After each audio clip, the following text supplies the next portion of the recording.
하나님 말씀 보겠습니다. 하나님의 말씀은 마가복음 15장 33절에서 39절 말씀입니다.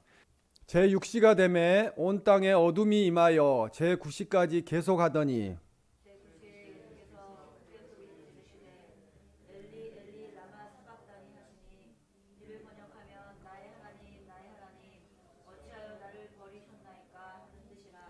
곁에 섰던 자 중 어떤 이들이 듣고 이르되 보라 엘리야를 부른다 하고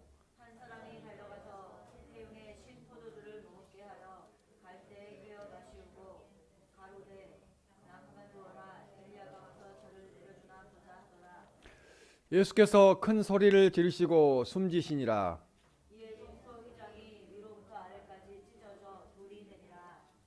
다 같이 읽겠습니다. 예수를 향하여 섰던 백부장이 그렇게 숨지심을 보고 이르되 이 사람은 진실로 하나님의 아들이었도다 하더라. 아멘. 예수님의 애침이라는 제목으로 하나님의 말씀을 전하겠습니다. 오늘은 종려주일이고 이번 주간은 고난 주간으로 하나님 앞에 지키게 되겠습니다. 이 종려주일은 예루살렘 성에 예수님께서 입성하실 때에 예루살렘 사람들이 종려나무를 가지고 나와서 길거리에 펴면서 또 옷을 자기들이 입고 있는 옷을 벗어서 땅에 펼쳐놓고 나귀를 타고 예루살렘에 들어가시는 예수님을 호산나 찬송하리로다 하면서 반갑게 맞이했던 그 주일을 종려주일로 지키게 됩니다.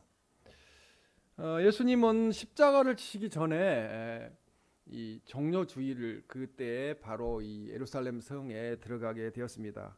그래서 이 고난 주간은 또한 예수님께서 십자가를 지시고 죽으시게 되는 우리를 구원하시기 위해서 돌아가시는 그런 고통을 받으신 것을 우리가 기억하고 주님의 십자가를 명상하면서 한 주간도 우리가 십자가를 바라보고 주님의 그 고난에 동참하는 우리 모두가 되시기를 주님의 이름으로 축원합니다.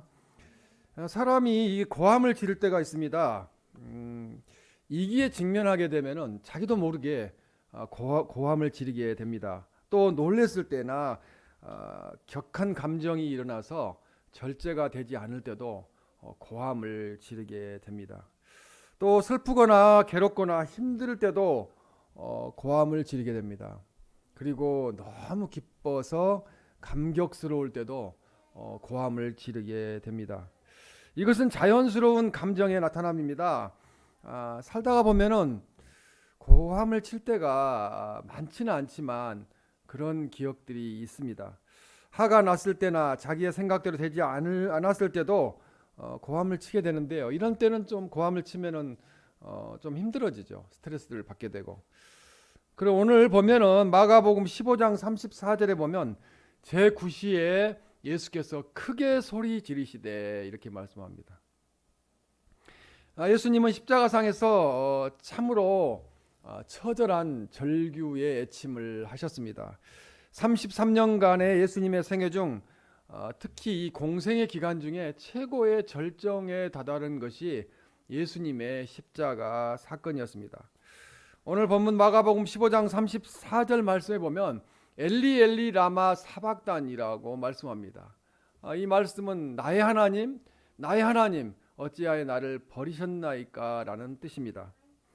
예수님은 십자가를 지시기 위해서 우리 인류 구원을 위해서 이 땅에 오셨습니다. 예수님이 이 땅에 오신 목적이 무엇인지를 주님은 너무나 잘 알고 계셨습니다. 그러나 인간의 몸을 입고 있었기 때문에 그 십자가 앞에서 주님은 나의 하나님 어찌하여 나를 버리셨나이까 라고 말씀을 하게 되었고 처절한 절규의 애침을 하게 되었습니다. 이 시편 22편 1절 말씀에도 보면은 내 하나님이여 내 하나님이여 어찌 나를 버리셨나이까 라고 이렇게 말씀합니다. 이 말씀하고 이렇게 흡사한 말씀이 오늘 본문에 있는 주님의 애침이라고 볼 수 있겠습니다. 예수님께서 십자가 위에서 마지막 숨을 거두시기 전에 한마디 외치시고 고통스럽게 그렇게 돌아가셨습니다. 성도들은 해마다 한 번씩 종료주일과 부활주일을 또 고난주간을 맞이하게 됩니다. 그러면은 이제 저는 이제 한때는 그런 생각도 했었어요. 이미 주님은 부활하셨고 우리를 구원을 완성하셨는데 고난주간에 이렇게 괴롭게 고통스럽게 지내야 되나 하는 생각도 해봤습니다. 그러나 2000년 전에 골고다 언덕 위에 십자가 위에서 주님이 외치셨던 그 우리 애침을 신음소리를 우리는 기억하고 한 주간도 좀 더 경건하게 지내야 될 줄로 믿습니다. 예수님의 십자가의 죽음, 십자가에 대한 의미를 생각하며 우리가 십자가의 중요성을 깨달아야 됩니다. 십자가가 아니었으면 구원받지 못하기 때문에 그렇습니다. 오늘 예수님의 침이라는 말씀을 듣고 주님 십자가, 주님 지신 십자가의 은혜를 우리가 생각하며 주님께 감사하는 그런 한 주간이 되시기를 주님의 이름으로 축원합니다. 첫 번째로 이 예수님의 애침은 하나님의 말씀에 순종하신 애침입니다. 마가복음 15장 33절 말씀부터 34절까지 보면은 제6시가 되매 온 땅에 어둠이 임하여 제9시까지 계속하더니 이렇게 말씀하여 34절에 제9시에 예수께서 크게 소리 지르시되 이렇게 말씀합니다. 대낮에 이렇게 어두워졌어요. 그렇게 어두워졌다는 것입니다. 그래서 이 예수님의 애침은 주님이 온전한 인간으로서 이제 죽음에 이르셨다는 것을 드러내는 그런 애침이었습니다. 요한복음 19장 28절에도 보면은 내가 목마르다 이렇게 말씀하고 계세요. 주님이 하나님이시고 인간이셨다는 것을 보여주기 위해서 내가 목마르다 그 인성을 지금 보여주고 있습니다.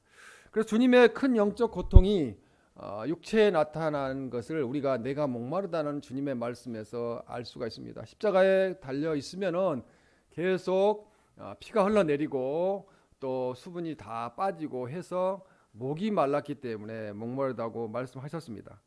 또 마가복음 15장 35절 말씀에도 보면은 보라 엘리야를 부른다. 주님이 외치는 그 음성을 옆에 밑에 있던 사람들은 엘리야를 부른다고 그렇게 생각을 했습니다.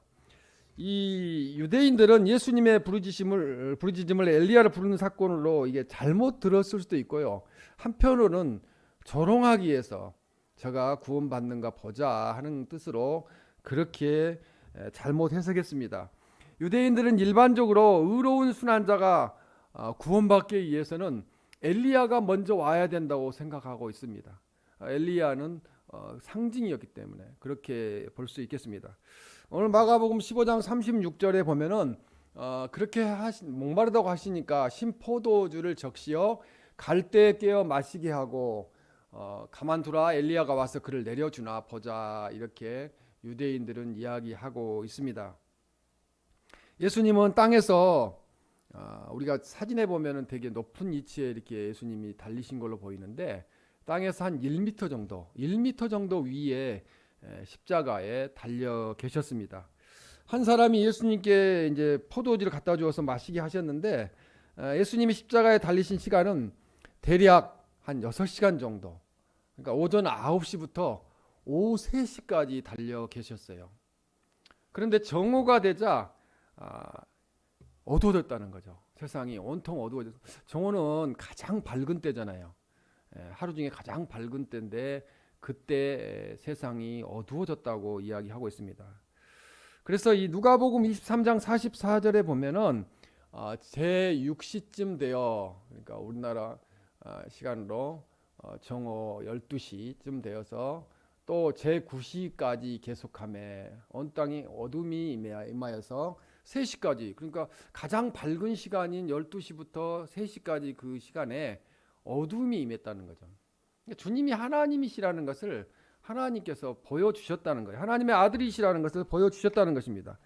예수님은 우리들을 구원하기 위하여 무려 6시간씩이나 십자가에 매달려 계셨습니다. 그 주님의 은혜로 우리가 구원받은 백성으로 이 땅에서 살게 되고 영원토록 하나님 나라에서 살게 되는 그런 역사를 이루셨습니다. 요한복음 19장 30절 말씀에 보면은 예수님께서는 다 이루었다라고 말씀합니다. 다 이루었다.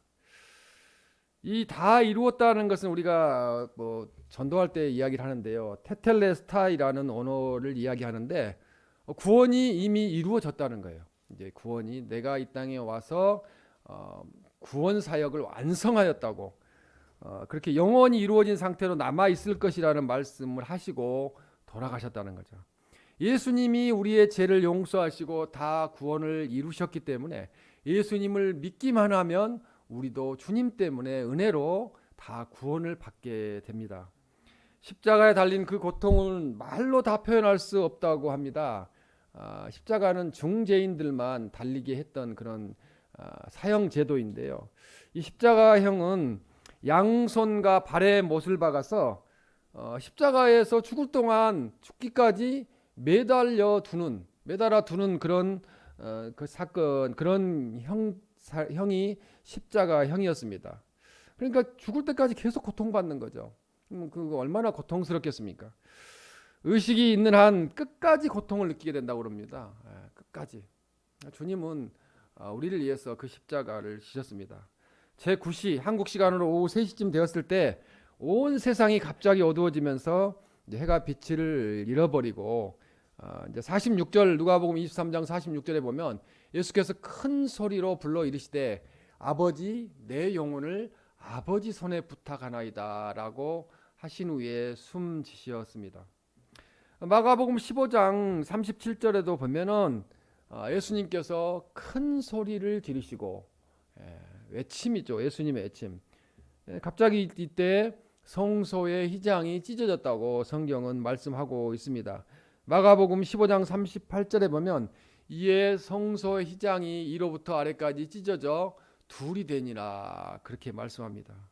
쉽게 이야기하면은 커튼이 그냥 멀쩡한 커튼이 쫙 갈라져 가지고 두 개로 갈라진 거나 마찬가지인 현상이 주님이 십자가에서 돌아가셨을 때 일어나게 되었다는 것입니다. 그래서 예수님은 하나님 아버지가 존재하시고 본인이 하나님의 아들이라는 것을 이 사건을 통해서 우리에게 증명해 주고 계시는데요. 이 성전에서 지성소와 성소는 엄청난 차이가 있습니다. 지금 예전 이제 성전으로 봤을 때 이렇게 이쪽이 지성소고 이쪽에 이제 뒤에가 이렇게 성소의 역할을 하게 되는데요.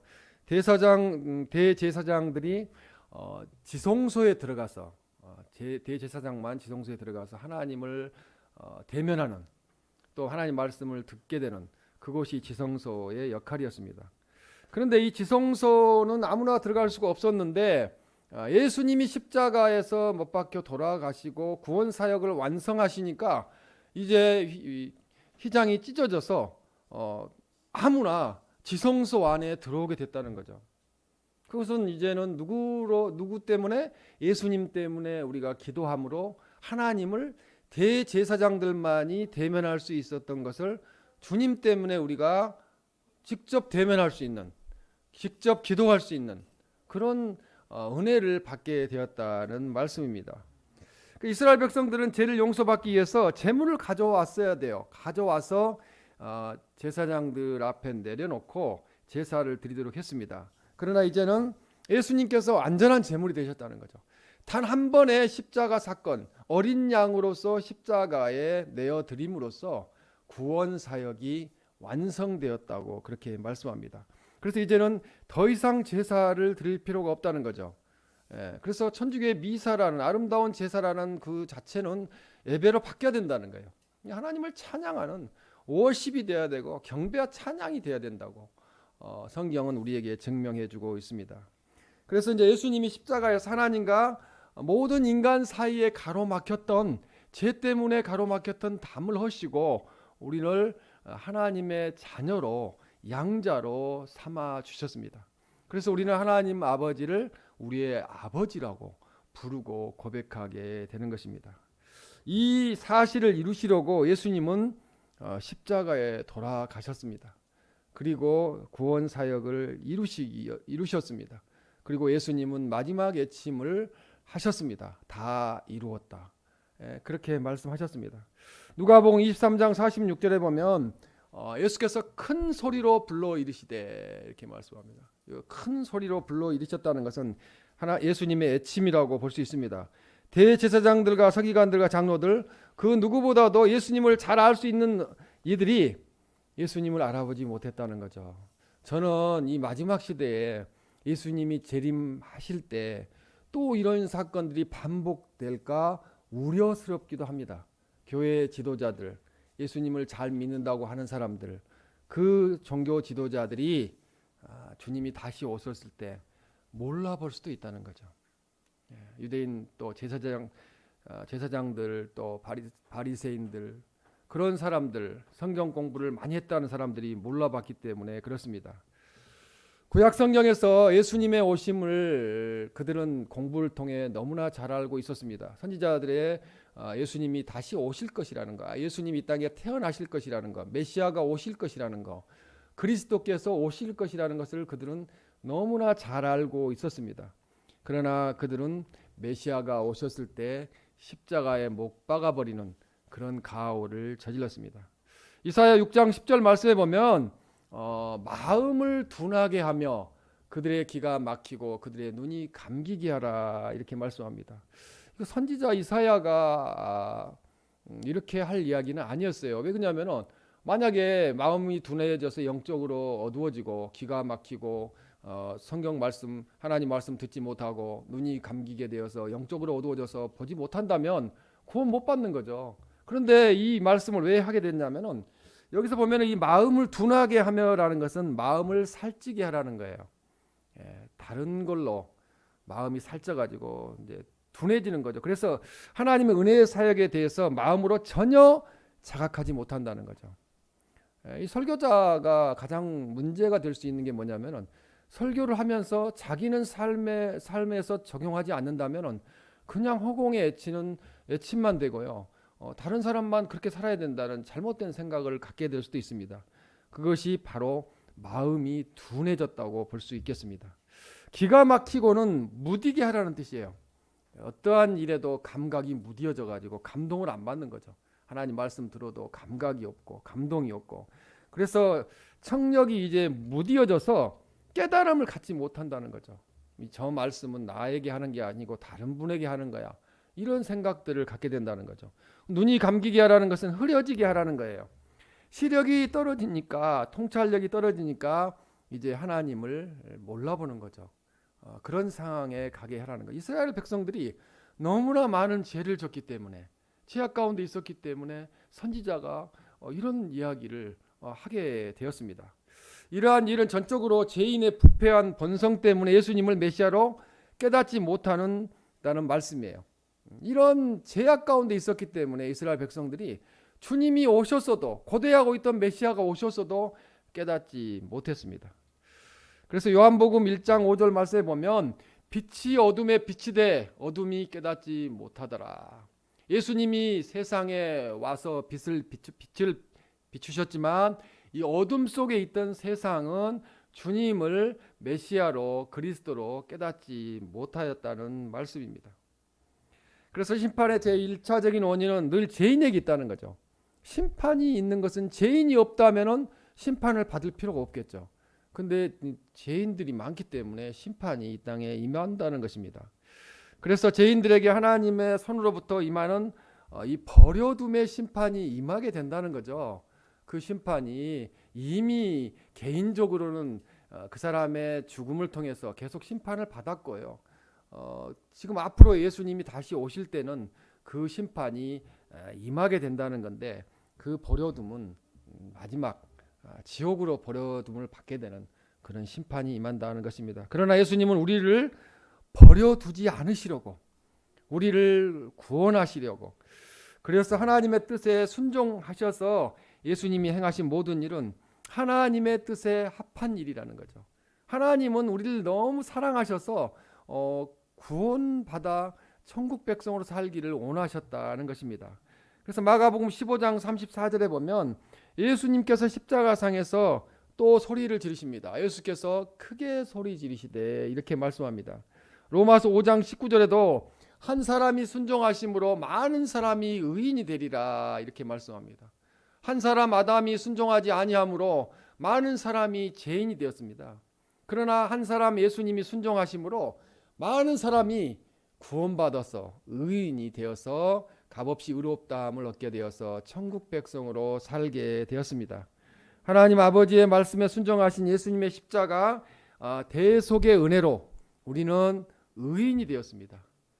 너무 죄인이라고 나는 죄인이오고 너무 하는 것도 그건 성경적이지 않아요.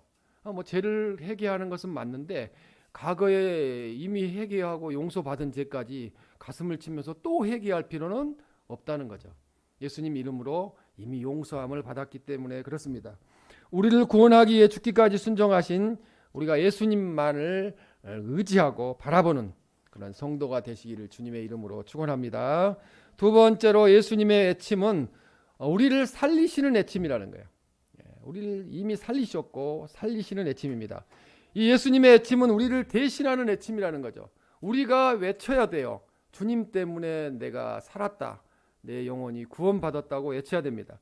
주님을 송두리째 주시는 애침이고 생명까지 주심으로 사랑을 보여주시는 우리 주님의 외침이 오늘 본문에 있는 말씀입니다. 마태복음 27장 46절 말씀에 보면 제9시쯤에 예수께서 크게 소리질러 이르시되, 여기도 같이 이렇게 기록이 됐기 때문에 그런 애침이 기록되어 있습니다. 예수님이 사람으로 오신 이후 마지막으로 그 사명을 다하시고 육체의 생명이 떠나셨다는 것, 예수님이 죽으셨다는 것을 증명해주고 있는 부분이라고 볼 수 있겠습니다. 누가복음 23장 46절에도 보면 예수께서 큰 소리로 불러 이르시되 이렇게 말씀합니다. 이 애치시는 주님의 애침은 지금 우리의 애침이 돼야 된다는 거죠. 우리의 감사와 감격이 돼야 된다는 거죠. 너무 감사하니까 우리 나이는 먹어가잖아요. 그러면은 자꾸 믿지 않은 사람들은 세상에 뭘 두려워해요? 죽음을 두려워해요. 죽는 것 자체를 두려워해서 너무 힘들어요. 그러나 믿는 우리 백성들, 하나님의 자녀들은 죽음을 두려워할 필요가 없다는 거죠. 누구 때문에요? 예수님 때문에. 우리는 천국을 향하여 한 걸음 한 걸음 나아가고 있기 때문에 오히려 감사해야 된다는 말씀입니다. 그래서 우리 이 땅을 떠날 때도 우리는 마지막에 애쳐야 될 일이 구원받은 것에 감사합니다. 천국문을 열어주셔서 감사합니다. 이런 애침이 있어야 될 줄로 믿습니다. 우리 영혼도 예수님처럼 아버지 하나님께 이제 부탁하는 거죠. 우리도 나중에 이 세상을 떠날 때 아버지 내 영혼을 하나님께 의탁합니다 하는 고백을 해야 될 줄로 믿습니다. 예수님이 십자가에서 죽으심으로 우리가 하나님에게로 갈 길을 열어놓으셨기 때문입니다. 아니 이렇게 믿기만 하면 구원받아 천국 가는데 그 믿는 것 자체가 얼마나 어려운지요. 왜? 이 세상에 공중에 권세 잡고 있는 마귀 사탄이 못 믿게 하니까 그래요. 자꾸 의심하게 만드니까 그렇습니다. 요한복음 14장 6절 말씀에 보면 예수께서 이르시되 내가 곧 길이요 진리요 생명이니 나로 말미암지 않고는 아버지께로 올 자가 없느니라고 말씀합니다. 이단 교주 이름으로 구원받는 게 아니라는 거죠. 진리이신, 길이고 진리이시고 생명이신, 영원한 생명이신 예수님의 이름으로 구원받는다는 것입니다. 하나님은 영원히 변치 않으십니다. 변치 않으시는 하나님을 우리는 의지해야 될 줄로 믿습니다. 변하는 것은 우리가 변하고 우리의 믿음이 변하고 우리의 생활이 변하는 거지 하나님은 절대 변개치 않으신다는 말씀입니다. 아들을 십자가에서 죽게 하기까지 우리를 사랑하신 아버지의 사랑과 우리는 예수님의 애침을 들으면서 그 사랑을 우리가 깨닫는 시간이 돼야 될 줄로 믿습니다. 하나님은 우리를 사랑하십니다. 아들을 십자가에 내어주시기까지, 아니 하나님이 인간의 몸을 입고 낮아지셔서 이 땅에 오셔서 하나님이 십자가에 못 박혀 돌아가시면서까지 우리를 사랑하셨다는 말씀입니다. 그래서 주님의 사랑은, 하나님의 사랑은 그 어떤 것도 막을 수도 없고 이 세상에 그 어떤 것도 끊을 수가 없습니다. 나를 향한 그 사랑을 안다면 우리가 어찌 예수님을 믿지 않겠습니까? 이렇게 변치 않는 하나님의 사랑을 확인한 바울은 이렇게 고백합니다. 로마서 8장 35절에 누가 우리를 그리스도의 사랑에서 끊으리요? 환난이나 공고나 박해나 기근이나 적신이나 위험이나 칼이랴. 이 세상의 그 어떤 고난과 고통도 그리스도 사랑에서, 하나님의 사랑에서 우리를 끊어내지 못한다는 것입니다. 베드로전서 3장 18절에도 보면 그리스도께서도 단번에 죄를 위하여 죽으사 의인으로서 불의한 자를 대신하셨으니라고 말씀합니다. 주님은 죄가 없으신 의인이셨습니다. 불의한 인간들을 대신하여 십자가를 지셨습니다. 우리를 대신하여 십자가를 지셨습니다. 십자가 사건으로 가장 최대의 혜택을 본 사람은 누구일까요? 예수님을 안 믿는 사람은 최대 혜택을 봤다고 볼 수가 없겠죠. 최대 혜택을 본 사람들은 예수님을 구주로 영접하고 믿는 천국 백성 된 우리가 최고의 혜택을 받았습니다. 그래서 구원을 받았고 영생을 얻었기 때문에 그렇습니다. 그래서 구원의 확신을 가져야 돼요. 예수님 나의 주님으로 고백하면 구원받는 거예요. 너무 간단한 거예요. 근데 그 고백이 문제가 되는데 그 고백을 안 하는 사람들이 많다는 거죠. 그래서 예수님의 외침은 지금도 하나님의 말씀을 통해서 우리에게 전달되고 있어요. 그 외침이 뭐냐면은 성경 말씀이에요. 성경 말씀에서 주님은 우리를 향하여 매일 매 시간 매 초 말씀하시고 애치고 계세요. 말씀이 생명으로 우리 안에 존재하셔서 우리로 하여금 예수님의 애침을 듣게 하신다는 거죠. 예수님은 로고스 바로 말씀이시기 때문에 그렇습니다. 하나님께서 나를 용서하시고 사랑하시는 증거, 그것이 바로 오늘 본문의 엘리 엘리 라마 사박단입니다. 하나님 어찌하여 나를 버리셨나이까. 주님을 버리셨기 때문에 우리를 취하셨다는 거죠. 우리를 구원받게 하셨다는 것입니다. 십자가의 애침을 기억하고 나를 살리신 예수님의 애침이 헛된 애침이 되지 않도록 사순절 끝자락에 이제 있는데 우리가 정료주일과 우리가 예수님의 고난 주간을 맞이해서 더욱 주님의 은혜에 감사하며 하나님 말씀대로 또 감사하며 사는 그런 묵상하는 기억하는 경건한 한 주간이 되시기를 주님의 이름으로 축원합니다. 이제 마지막으로 세 번째로 예수님의 애침은 인류 구원의 사명의 완성을 증거하는 거는 완성하셨다는 거죠. 애침은. 그래서 이 예수님의 죽음을 지켜본 백부장은 마가복음 15장 39절에서 이렇게 말씀합니다. 이 사람은 진실로 하나님의 아들이었도다. 믿지도 않는 사형을 집행하기 위해서 책임자로 있었던 사람이 이 사람은 진실로 하나님의 아들이었다고 고백하고 있습니다. 그래서 백부장이 이 고백하는 것은 예수님의 정체성을 드러내는 거예요. 예수님은 역시 하나님의 아들, 예수님이 말씀하신 대로 하나님의 아들이었다는 거죠. 예수님의 곁에 서서 이 모든 일들을 관찰한 백부장이 이렇게 이야기할 정도면은 그 제자들도 어느 정도 깨달았지 않겠습니까? 그러나 제자들도 그때까지 그걸 깨닫지 못한 사람들도 있었습니다. 이 마가복음의 15장 44절 45절에도 보면 빌라도를 통해서도 이것을 설명할 수 있습니다. 그래서 빌라도는 예수께서 벌써 죽었을까 하고 이상히 여겨 마가복음 15장 44절에 백부장을 불러 죽은 지가 오래냐고 묻고 45절에 백부장에게 알아본 후에 이제 죽었는가 안 죽었는가를 알아본 후에 아리마대 요셉에게 시체를 내주는 그런 일을 행하게 됩니다. 그래서 예수님의 애침은 인류의 죄값에 대한 고통의 신음이었지만 결국은 구원의 사건이었습니다. 그래서 예수님의 애침으로 인해서 인류를 구원하시고자 하시는 모든 일을 대신한 일이셨고 우리에게 본을 보여주신 고난의 본을 보여주신 사건이었습니다.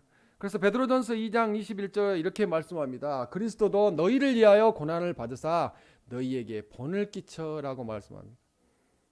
우리 그리스도인들은 고난을 받잖아요. 고난 없이 믿음이 성숙할 수가 없고 성장할 수가 없습니다. 우리가 고난 받는 것은 주님이 당하신 고난을 체험하면서 우리가 살아가야 하기 때문에 그렇습니다.